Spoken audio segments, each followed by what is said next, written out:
Komisi 8 DPR RI mengkritisi mekanisme pembatalan pemberangkatan jemaah haji Indonesia tahun 1441 Hijriah yang dituangkan melalui keputusan Menteri Agama nomor 494 tahun 2020.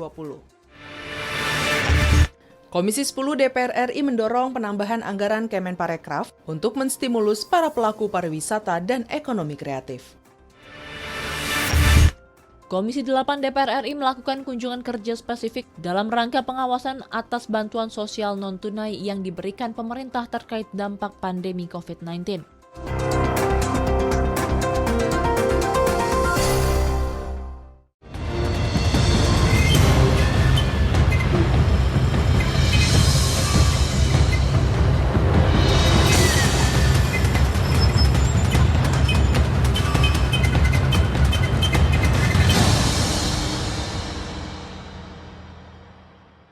Halo pemirsa, selamat pagi. Apa kabar? Anda kembali menyaksikan siaran langsung Suara Parlemen Pagi, edisi Jumat 10 Juli 2020 bersama saya Ayu Rahmawati. Dan seperti biasa, kita akan menyajikan berbagai macam informasi mengenai aktivitas dan juga dinamika dari anggota Parlemen DPR RI.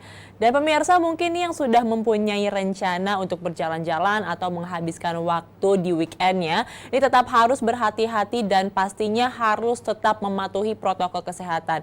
Karena mungkin sebagaimana yang kita tahu ini kemarin angka dari kasus positif corona ini melonjak sangat drastis, yaitu sedang berada di angka 2.657 orang yang positif terinfeksi corona. Dan pemirsa, dengan ini juga meskipun kita sudah akan memasuki masa new normal, tapi kita tetap harus berhati-hati dan juga waspada terhadap semua aktivitas yang sudah dibuka di DKI Jakarta dan juga sekitarnya. Namun pemirsa, kita tidak akan membahas mengenai hal tersebut. Pada saat ini kita akan membahas mengenai tajuk hari ini mengenai redenominasi rupiah. Tetapi sebelumnya kita akan membacakan terlebih dahulu 3 berita utama yang terbit pada hari ini. Berita pertama datang dari Komisi 8 DPR RI kritisi mekanisme pembatalan keberangkatan jemaah haji. Komisi 8 DPR RI mengkritisi mekanisme pembatalan keberangkatan jemaah haji Indonesia tahun 1441 Hijriah yang dituangkan melalui keputusan Menteri Agama RI nomor 494 tahun 2020. Berikut kita simak laporan selengkapnya. Komisi 8 DPR RI mengkritisi mekanisme pembatalan pemberangkatan jemaah haji Indonesia tahun 1441 Hijriah yang dituangkan melalui keputusan Menteri Agama nomor 494 tahun 2020. Anggota Komisi 8 DPR RI John Kennedy Aziz mengatakan, terdapat mekanisme hukum yang dilanggar Kementerian Agama terkait pembatalan pemberangkatan jamaah haji tahun 2020.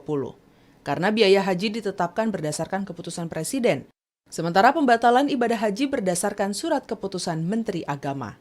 Selain itu, John Kennedy juga menyayangkan pembatalan pemberangkatan haji yang tidak dirundingkan bersama Komisi 8 terlebih dahulu sebelum menyampaikannya kepada masyarakat. Apakah bisa keputusan Presiden dibatalkan oleh keputusan Menteri Agama? Eloknya Kementerian Agama sebelum diumumkan kepada masyarakat, diskusi dulu kepada ini. Sebab apa? Ini berdampak kepada pembayaran, pada penggantian uang jemaah. Sementara itu, anggota Komisi 8 DPR RI lainnya, Endang Maria Astuti mengatakan, meskipun bertujuan baik, namun pembatalan keberangkatan haji tidak boleh dilakukan sepihak, karena berimplikasi langsung terhadap anggaran. Ketika memutuskan bersama-sama dengan komisi, maka secara mengikat pula anggaran-anggaran ini yang tadi dibahas ini secara otomatis juga akan terselesaikan. Demikian pula dengan yang lainnya. Nah, harapan kita yang hal-hal yang seperti ini tidak lagi terulang. Helmi dan Ridwan, TVR Parlemen melaporkan. Dan ditemui usai rapat kerja Komisi 8 DPR RI dengan Menteri Agama Fahrul Razi di gedung DPR RI Senayan, Jakarta, anggota Komisi 8 DPR RI John Kennedy Aziz mengatakan terdapat mekanisme hukum yang dilanggar Kementerian Agama terkait pembatalan pemberangkatan jamaah haji tahun 2020 karena biaya haji ditetapkan berdasarkan keputusan Presiden, sementara pembatalan ibadah haji berdasarkan surat keputusan Menteri Agama. Selain itu, John Kennedy juga menyayangkan pembatalan pemberangkatan haji yang tidak dirundingkan bersama dengan Komisi 8 DPR RI terlebih dahulu sebelum menyampaikannya kepada masyarakat. Sementara itu, anggota Komisi 8 DPR RI lainnya, Endang Maria Astuti mengatakan, meskipun bertujuan baik, namun pembatalan keberangkatan haji tidak boleh dilakukan sepihak karena berimplikasi langsung terhadap anggaran. Endang berharap hal serupa tidak terulang kembali baik di Kementerian Agama dan juga di kementerian lainnya. Endang mendorong hak jamaah untuk segera dikembalikan termasuk asuransi yang telah dibayarkan oleh para jamaah haji. Pemirsa, kita beralih kepada berita yang selanjutnya datang dari Komisi 10 DPR RI, dorong sektor pariwisata dongkrak perekonomian nasional. Komisi 10 DPR RI mendorong penambahan anggaran Kemenparekraf untuk menstimulus para pelaku pariwisata dan pelaku ekonomi kreatif. Berikut laporan selengkapnya. Komisi 10 DPR RI mendorong penambahan anggaran Kemenparekraf untuk menstimulus para pelaku pariwisata dan ekonomi kreatif. Ditemui usai rapat kerja Komisi 10 dengan Kementerian Pariwisata dan Ekonomi Kreatif di Kompleks Parlemen Senayan, Jakarta, Ketua Komisi 10 DPR RI Syaiful Huda menyampaikan, sektor pariwisata memiliki potensi untuk memperbaiki perekonomian. Oleh karena itu, Syaiful Huda mendukung penambahan anggaran yang diajukan Kemenparekraf sehingga dapat membantu para pelaku pariwisata dan pelaku ekonomi kreatif yang terdampak pandemi COVID-19. Suntikan modal gitu. Nah, ini yang termasuk yang kami dorong ke Kemenparekraf. Kalau penambahan ini bisa disetujui oleh Kementerian Keuangan, walaupun ini kita harus meyakinkan betul, salah satunya adalah program untuk pemberian bantuan modal ke para pelaku industri ekonomi kreatif dan industri pariwisata. Sementara itu, anggota Komisi 10 Mujib Rohmat mendorong adanya keseimbangan antara pemulihan ekonomi dan pemulihan kesehatan. Seluruh pihak untuk tetap mematuhi protokol kesehatan sebagai upaya dalam meningkatkan kepercayaan dan keamanan wisatawan. Untuk memperoleh devisa yang besar dari sektor pariwisata, diperlukan dukungan modal yang memadai. Hubungan koordinasi antara pusat dan daerah itu harus berjalan dengan baik, sehingga dengan demikian misalnya ya satu sisi boleh kita hati-hati, tapi sisi lain juga jangan parno bener gitu. Kalau parno bener nanti orientasinya kepada kesehatan tinggi sekali, orientasi pada pemulihan ekonominya rendah sekali. Helmi dan Tegar, TVR Parlemen melaporkan. Pemirsa, ditemui usai rapat kerja dengan Komisi 10 DPR RI bersama Menteri Pariwisata dan Ekonomi Kreatif Wisnu Tama di Komplek Parlemen Senayan, Jakarta, Ketua Komisi 10 DPR RI Syaiful Huda menyampaikan sektor pariwisata memiliki potensi untuk memperbaiki perekonomian. Oleh karena itu, Syaiful Huda mendukung penambahan anggaran yang diajukan oleh Kemenparekraf sehingga dapat membantu para pelaku wisata dan pelaku ekonomi kreatif yang terdampak oleh pandemi COVID-19. Sementara itu, anggota Komisi 10 DPR RI lainnya, Mujib Rohmat, mendorong adanya keseimbangan antar pemulihan ekonomi dan pemulihan kesehatan. Mujib mengajak seluruh pihak untuk tetap mematuhi protokol kesehatan sebagai upaya dalam meningkatkan kepercayaan dan keamanan wisatawan. Terkait usulan penambahan anggaran untuk pemulihan sektor pariwisata, Mujib mengatakan untuk memperoleh devisa yang besar dari sektor pariwisata diperlukan dengan dukungan modal yang memadai. Kalau membicarakan sektor pariwisata dan juga ekonomi kreatif ini memang salah satu sektor yang sangat terdampak oleh pandemi COVID-19. Semoga nanti anggaran yang diberikan yang sudah ditambah dan disetujui oleh DPR RI dapat memulihkan kembali sektor ini dan pastinya mendukung devisa dari Indonesia itu sendiri. Pemirsa, beralih kepada berita yang ketiga datang dari Komisi 8 DPR RI tinjau bansos COVID-19 ke Provinsi Banten. Komisi 8 DPR RI melakukan kunjungan kerja spesifik dalam rangka pengawasan atas bantuan sosial non-tunai yang diberikan pemerintah terkait dampak pandemi COVID-19. Berikut laporan selengkapnya. Komisi 8 DPR RI melakukan kunjungan kerja spesifik dalam rangka pengawasan atas bantuan sosial non-tunai yang diberikan pemerintah terkait dampak pandemi COVID-19. Ditemui usai menggelar rapat dengan Kementerian Sosial, Gubernur, Wali Kota, dan Dinas Sosial Provinsi Banten, Ketua Komisi 8 DPR RI Yandri Susanto mengatakan, bantuan sosial penanggulangan dampak COVID-19 di Provinsi Banten cukup baik, namun ada temuan terkait data yang harus diperbaiki ke depannya. Hampir semua perusahaan itu sebenarnya di pendataan, walaupun itu tidak terlalu besar, ya. Bantuannya cukup lancar, cukup bagus, tapi memang ke depan harus kita perbaiki. Tepat sasaran, yang berhak menerima harus menerima, yang tidak berhak menerima jangan menerima. Ini juga perlu ada kerjasama semua pihak. Anggota Komisi 8 DPR RI Iip Miftahul Khoiri mengungkapkan, di Provinsi Banten banyak keluhan masyarakat terkait bantuan sosial ini. Permasalahan yang terjadi banyak disebabkan data yang tidak valid dan terintegrasi, sehingga bantuan penanggulangan dampak COVID-19 ini tidak tepat sasaran. Untuk itu, ia meminta pemerintah segera memperbaiki data masyarakat penerima bansos ini. Kalau kami lihat itu terkait data kembali, jadi tidak ada kesamaan data dari bawah dan pusat. Karena kita lihat bahwa penyaluran bantuan ini dilakukan dengan skema cepat. Dan kami banyak menemukan data di 2015 dipakai untuk pembagian bantuan di tahun sekarang pada saat pandemi seperti ini. Dari Provinsi Banten, Ade Ardiansyah, TVR Parlemen, melaporkan. Dalam kunjungan kerja spesifik ke Provinsi Banten kali ini, Komisi 8 DPR RI ingin mendapatkan masukan serta informasi terkait mekanisme pelaksanaan pemberian bantuan sosial dampak COVID-19. Apakah tepat sasaran dan tidak tumpang tindih. Ditemui usai menggelar rapat dengan Kementerian Sosial, Gubernur, Wali Kota, dan Dinas Sosial Provinsi Banten, Ketua Komisi 8 DPR RI Yandri Susanto mengatakan bantuan sosial penanggulangan dampak dari COVID-19 di Provinsi Banten cukup baik, namun ada temuan terkait data yang harus diperbaiki ke depannya agar penerima bantuan sosial di Provinsi Banten tidak tumpang tindih dan juga tepat sasaran. Anggota Komisi 8 DPR RI, Iip Miftahul Khoiri, mengungkapkan bahwa di Provinsi Banten banyak keluhan masyarakat terkait bantuan sosial ini. Permasalahan yang terjadi banyak disebabkan data yang tidak valid dan terintegrasi, sehingga penanggulangan dari bantuan COVID-19 ini tidak tepat sasaran. Untuk itu, ia meminta pemerintah segera memperbaiki data dari masyarakat penerima bantuan sosial ini. Ya, ini memang masih menjadi suatu polemik mengenai data dari penerima bantuan sosial dari pemerintah. Kita berharap semoga nantinya akan ada perbaikan data, semoga nanti ini akan menjadi bantuan yang tepat sasaran, karena pasti banyak sekali masyarakat yang membutuhkan bantuan sosial tersebut. Pemirsa, setelah ini kita akan jeda sejenak, nanti kita akan kembali lagi dan membacakan headline dari surat kabar yang terbit pada hari ini. Tetap bersama kami di Suara Parlemen.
Pemirsa, Anda masih bersama kami dalam Suara Parlemen Pagi bersama saya Ayu Rahmawati. Dan pada segmen kali ini kita akan membacakan mengenai headline surat kabar yang terbit pada hari ini. Ada dua harian pemirsa, yang pertama Tempo, namun ini yang di tangan saya ini adalah harian Kompas. Salah satu yang dibahas adalah mengenai bank yang perlu memperkuat modal agar tidak tumbang. Sebagaimana kita ketahui bahwa sektor keuangan atau ekonomi ini adalah salah satu yang paling terdampak dari COVID-19 pemirsa, dan ini adalah apa hal yang perlu dilakukan untuk perkuat modal agar semuanya tetap membaik dan juga perekonomian Indonesia tetap stabil.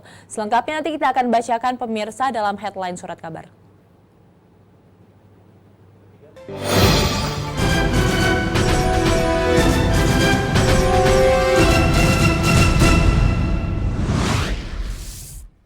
Berita pertama dari harian Tempo mengenai bank yang perlu perkuat modal agar tidak tumbang.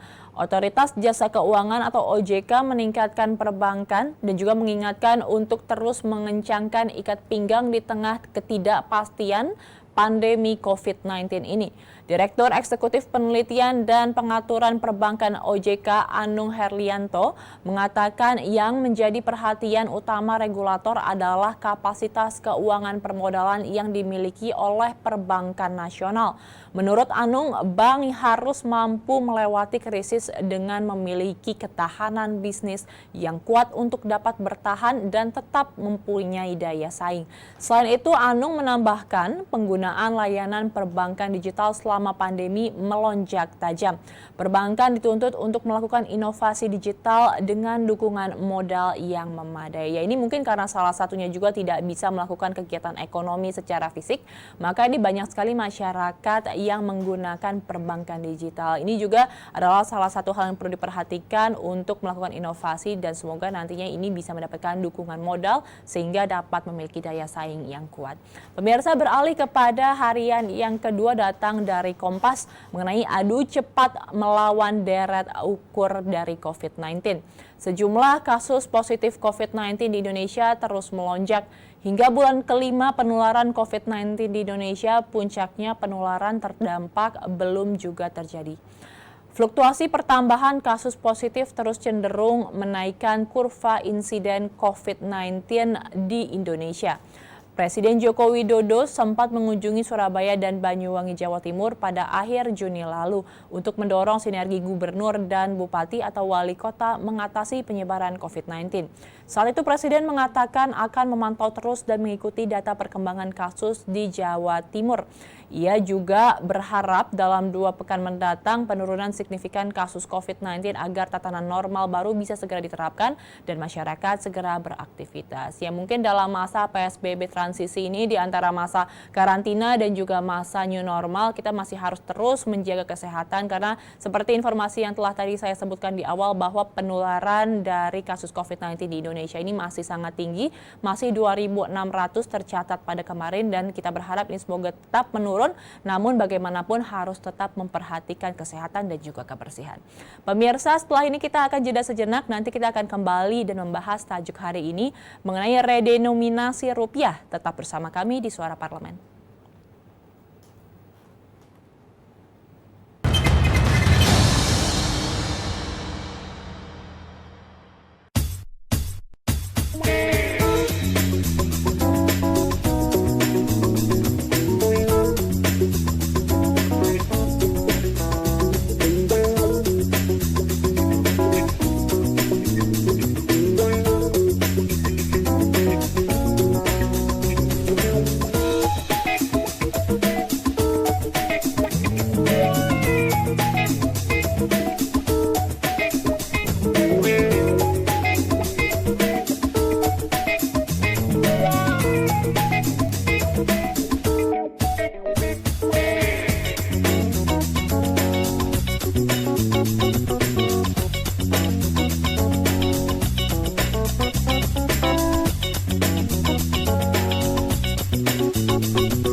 Pemirsa, Anda masih bersama kami dalam Suara Parlemen Pagi dan pada segmen kali ini kita akan membahas mengenai tajuk yang berjudul redenominasi rupiah.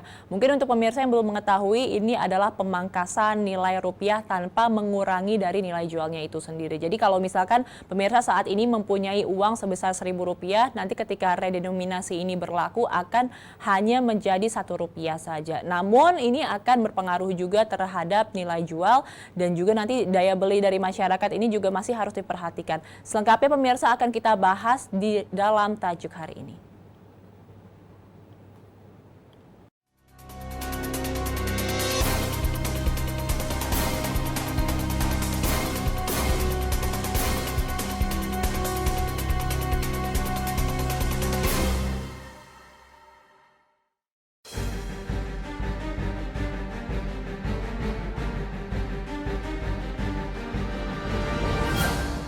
Redenominasi rupiah.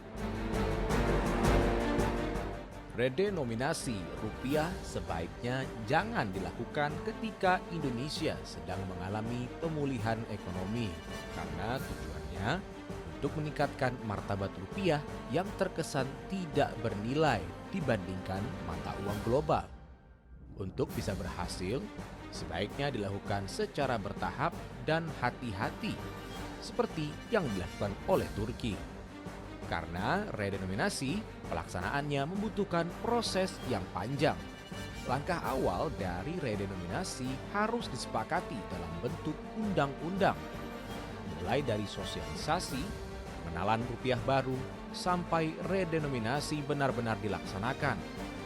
Prosesnya kurang lebih akan memakan waktu 4 hingga 5 tahun. Salah satu syarat suatu negara bisa melakukan redenominasi adalah inflasi yang stabil dan rendah. Target untuk bisa melakukan redenominasi dalam jangka waktu 2020 hingga 2024 dimungkinkan bisa terjadi. Asal tahapan redenominasi dimulai dari sekarang. Paling tidak akan ada 4 tahapan. Pertama, harus dipersiapkan undang-undang redenominasi. Penyelesaian undang-undang paling tidak memakan waktu 1 tahun. Setelah undang-undang redenominasi terbentuk, Indonesia perlu melakukan sosialisasi dan edukasi kepada masyarakat. Pasalnya, saat ini masyarakat sangat belum memahami maksud redenominasi. Sama seperti pembentukan undang-undang, sosialisasi ini juga dibutuhkan 1 tahun lamanya. Tahap selanjutnya, proses redenominasi dengan mengeluarkan mata uang rupiah baru. Namun, penerapan mata uang baru belum sepenuhnya dilakukan. Jadi, uang yang beredar di masyarakat adalah mata uang baru dan mata uang lama. Pada tahapan ini setidaknya harus berlangsung 2 hingga 3 tahun. Di tahap terakhir, rupiah lama dan rupiah baru dicabut, kemudian diterbitkan rupiah yang sudah redenominasi. Adapun jumlah uang yang dicetak harus sesuai kebutuhan ekonomi.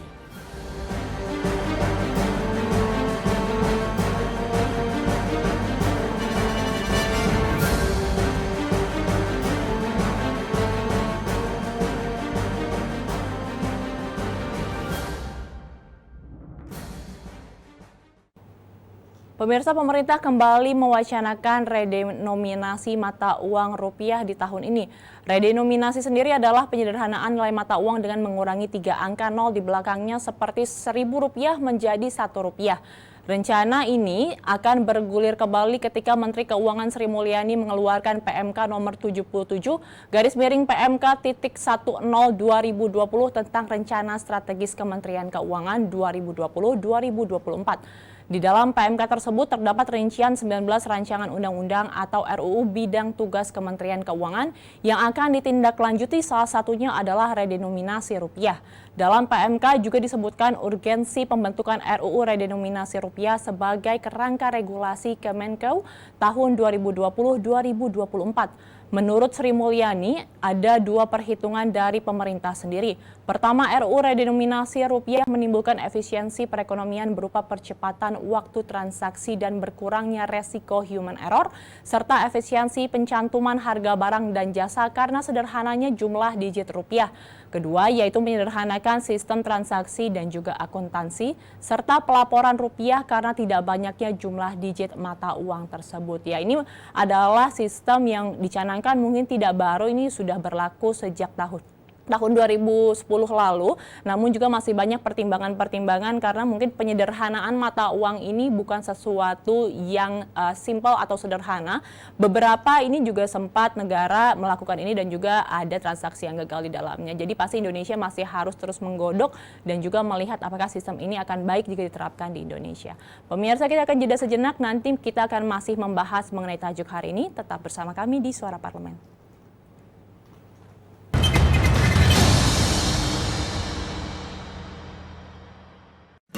Indonesia siap memasuki tatanan hidup baru di tengah pandemi corona.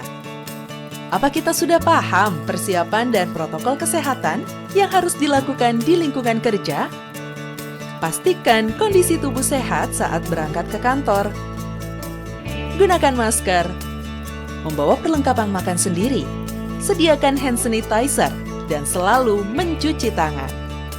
Saat akan melakukan ibadah, ingatlah untuk saling menjaga jarak aman dan membawa perlengkapan ibadah sendiri. Karena tempat ibadah sudah tidak menyediakan alat ibadah untuk mengurangi penyebaran virus corona. Semoga kita semua mampu memutus mata rantai penyebaran COVID-19 dan roda perekonomian pun tetap berputar.